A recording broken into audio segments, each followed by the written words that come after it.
Hey BookTube, guess what? It's Tank Top Tuesday. Here to talk about Elvis and Me. Cheers. So the torture everyone selected for me was Elvis and Me by Priscilla Ballou Presley, which was actually a pretty decent alternative to the other one, Safe Harbor, which would have been an atrocious read, I'm quite sure. So, what are my thoughts on Elvis and Me? Well, first of all, grew up with Elvis Presley, not personally, but was well aware of him. By the way, if you hear anything, my wife's, of course, playing Assassin's Creed Odyssey. Um, so, the thing that struck me about this book from the beginning was she could remember dialogue verbatim that took place back in the, you know, late 50s and stuff, which I found quite interesting. And then at the beginning of the book here, I was an Air Force child, a shy, pretty little girl, and happily accustomed to moving. That's part of that one. And then small and petite, with long brown hair, blue eyes, and an upturned nose. I was always stared at by other students. Girls would see me as a rival, afraid I'd take their boyfriends away.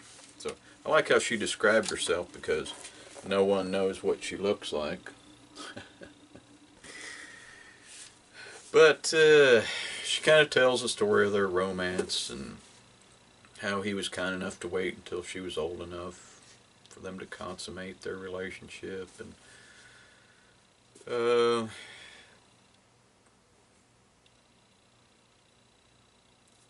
really didn't do a lot for me because I knew about a lot of this stuff growing up.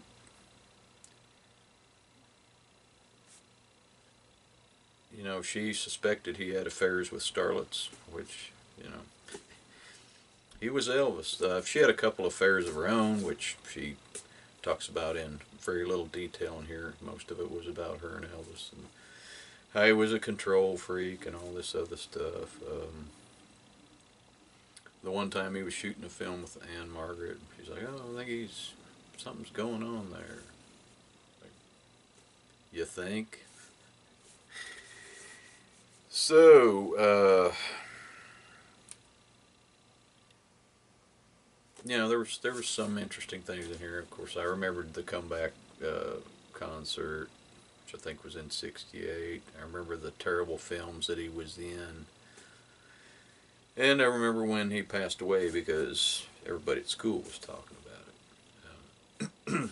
So I gave this a whopping 3 stars. So if you're an Elvis fan, you will probably enjoy that. Also, she was very, very supportive of everything that he done, which, you know, may have been the case. But this came out in like '85 or something. And like I said, the fact that she could remember dialogue verbatim from all those years is pretty impressive. But maybe she has a photographic or eidetic memory. So, not that cool. Now, for the next go around, once again, y'all can pick from these 2 books.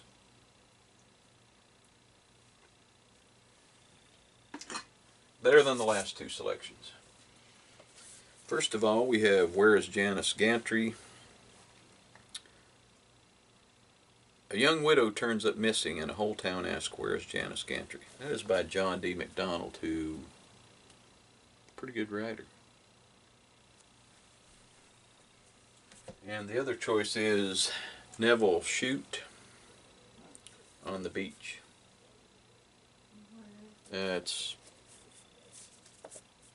fictionalized novel about what would happen if there was total nuclear annihilation. This one was published in '57. And this is a '63 edition. March '63. This came out a couple months before I was born. So there's the choices. On the Beach. Where's Janice Gantry?